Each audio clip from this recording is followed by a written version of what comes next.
પણ એના ભક્તને રોતો ન જોઈ શકે. એ મઢડા વાળી અમારી સોનબાઈ છે, ઈ અમારી માં છે. એટલે મને આ દુઆની વાત અમને હરકું ફૂટે, પણ 1-2% નાના હું કહીશ. મને દાદુભાઈ કીધું થોડું તમને વધારે સૂટ છે એટલે બધાય હરખા છે એના માટે. હા, એવું નથી સૂટ એટલે બધાય કલાકારો હરખા છે, પણ ઈ કે થોડોક માહોલ થયો છે હવે ખેંચી લ્યો એમ, એવી વાત છે. અને વરુડી તનું મારે ટૂંકમાં સાર કેવો છે કે વીર મહારાણા પ્રતાપ અને મહારાણા પ્રતાપ ને હિન્દુઓ સારીગ્રામ હું કાયમ બોલ્યો છું કે આજ મઢડાની ધજા ફરકતી હોય તો ભલે મહાકાળી, આબુ, અંબાજી, કોઈ સ્વામિનારાયણ મંદિરની ધજા હોય, જલારામ બાપાની ધજા હોય, જૈન મંદિરની ધજા, સોમનાથ, દ્વારકા, કોઈ પણ ધજાઓ ફડાકા મારતી હોય તો એમ ન માનતા કે આપણી તાકાત છે. એટલે 1000 વર્ષ સુધી મારા દેશના સુરુલોએ ધગધગતા લોહી રેડ્યા છે, એટલા માટે આ ધજાઓ ફડાકા મારે છે. એમને નથી થતું 1000 વર્ષ સુધી. એટલે મારે આ ખાલી ટૂંકો સાર ગાતા હું કહું છું. અત્યારે અમે છે ને આ 2020 નો યુગ છે. ઘણાને એવું લાગે કે ભાઈ આ કલાકારો હવે એવડી વાર્તા નથી કરતા, કોકને અખતરો કરજો, બોલાવજો, એક વાર્તા 2 કલાકની કરીશું. પણ એવો પ્રાઇવેટ પ્રોગ્રામ હોય ને સ્પેશિયલ, તો હવે આમાં થોડાકમાં ઘણું બધું કહેવાનું હોય અમારે.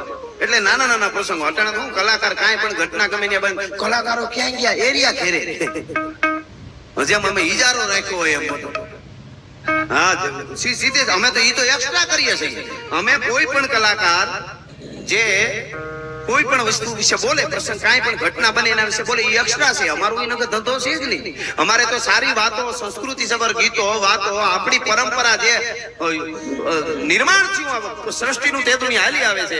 આપણા સંતો આવા હોય, આપણી માતાજી આવી હોય, આમ જીવાય, આમ લેવાય, આમ દેવાય, આમ બેહાય, આમ ઊભું થવાય, આમ હુવાય, આમ જાગાય, આમ ખાવાય, આમ પીવાય, આમ રેવાય, આમ રોવાય, આમ હહાય, આમ મરાય. આ શીખવાડવાની છતાંય અમે એક્સ્ટ્રા કહીએ કે ભાઈ આવું થયું, ખરાબ થયું, તોય ઉપડે હાલે. કારણ કે સોફ્ટ ટાર્ગેટ છે, એને ખબર છે આ કઈ કુવાડીઓ લઈને મારવા હવે આવવા નથી, ભેવું નથી ચારતા. એટલે લીલા પાણી હતા તેથી કોઈક આવ્યા તો ખબર પડે. ઇતિહાસો ને પઠારસો ને જીસકો ગાયા તલવારો કી. હવે ખબર એટલે હવે હુવાળા થઈ ગયા એવું નથી, પણ એવા માણસો અમને મળે છે, એવા સંતો, એવી માતાજીઓ, એવા પવિત્ર માણસો એમ કે બાપા તમને નમન કરી તા તો એમ છે કે ઘર કોક ગમે ભલે કે આ સ્ટેજ ક્યાં મળે ભલા માણસ. આના માટેની વાત છે. આ તો માણસની વાત છે, માણહાઈથી જીવવું એની વાત છે. ઘણા માણસને તો કઈ કહેવાય, ઘણા રણની રેતી જેવા હોય, સૂરજ આછમી ગયો હોય ને તોય ધગતા હોય. લ્યો આવ હવે આગળ અંધારું થઈ જાય, હવે તો રહેવા દે, તોય ધગતા હોય. બોલો શું કરી લ્યો તમે. પણ મારે જે કેવું છે મૂળ વાત, હવે હમણાં મને એમના કોઈ છોકરા વિડીયો દેખાડતા 2 દી પહેલા, એ કે ઓલો ધુરંધર ફિલ્મ આવ્યું ને તો કેટલા યુટ્યુબરો એવું કહે છે કોક, અને પાછા એવો અમુક તો એવું બોલે મારા બેટા કલાકારો, મારા બેટા કઈ વાંધો તું તારે કે તારો ધંધો હાલતો હોય તો અમે તને જે કેવું હોય છે. અને અહીંયા આવ્યા તો માના ભક્તો છે બધા, પણ કોઈ લાઈવ જોઈને એવું કોઈને લાગતું હોય કે આને આમ કે તમારે જે કેવું હોય કોઈ, તમારા યુટ્યુબમાં પૈસા કે ફેસબુકમાં પડતા હોય તો અમને તમારે આંખું વીસીને દેવી દો, અમને વાંધો નથી. માં હોનભાઈ તમને હાજા નરવા રાખે. ખેર આ તો વચ્ચે હવે ઈ શું કે ખબર, ઈ કે આ હવે ધુરંધરમાં ગીત આવ્યું ગીત સારું છે, એ કલાકાર આપણે એની ભાષા નથી સમજતા એટલે ખરાબ છે એવું ન કહી શકીએ. સારું ગીત ગાયું છે એમાં બોલીવુડમાં એ કલાકારે, એમાં ગીત આરે આપણે કઈ વાંધો. પણ અહીંયા ઘણા કે ખબર જે ગીત બોલીવુડમાં આવે તો બધા જ કલાકારો મંડે ગાવા, એ કે આ ગાવ લ્યો. હવે બધા જ ગુજરાતના કલાકારો વતી મારે અહીંથી કેવું છે કે ઈ ગીત ભલે એને ગાયું, અમે નથી ગાતા હાલો બરોબર, પણ એને જરા કહેજો આ ગીત ગાવ લ્યો. ગાડા હુકળે હટીલા ધોધ ભૈરાડી ની સાન ગાજે ઠાકે ચડી દીધું કે પ્રકૃતિ કટા દીધ મને પ્રકૃતિ જડપ ગતિ ઉપાડે ચકોળ ભેડા ભેડા પ્રતિ કાલ આ ગાય છે તો અમે ગાય જ દેવું એનો ફેર નહીં. એના કરતા આમાં શબ્દો વધારે આવે, એ તો નોટેશન પ્રમાણે હાલે. અહીંયા નોટેશન માં ડોટું હોયું જાય.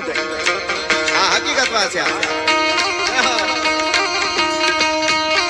આ યુવરાજ મામા ગાડા હુકળે હટીલા ધોધ ભૈરાડી ની સાંજ ગાજે દૂધ મે પ્રકૃતિ ઘટા દીધ મને પ્રકૃતિ જડપ જતી ઉપાડે ચકોળ ભેડા ભેડા પ્રતિ કાલ ઘોડા ઉપાડે.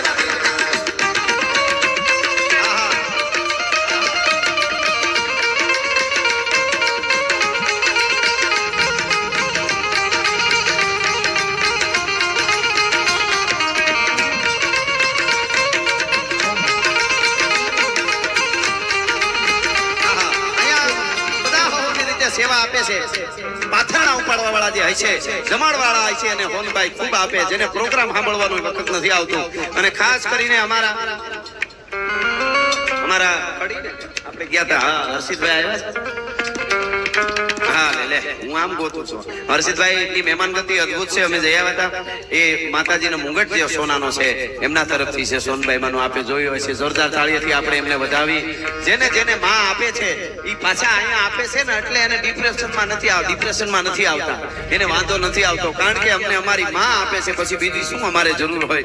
જગદંબા તમે જેટલું આપશો એટલું આપશે, અને પેઢી સુધી આપવા દેવા રહેવા દે. તમારી ઓળખાણ સનાતન માં આપવાની વાત શું કામે આવે? હું તમને વાત ઈ કરતો હતો કે આપણી યોગી અહીંયા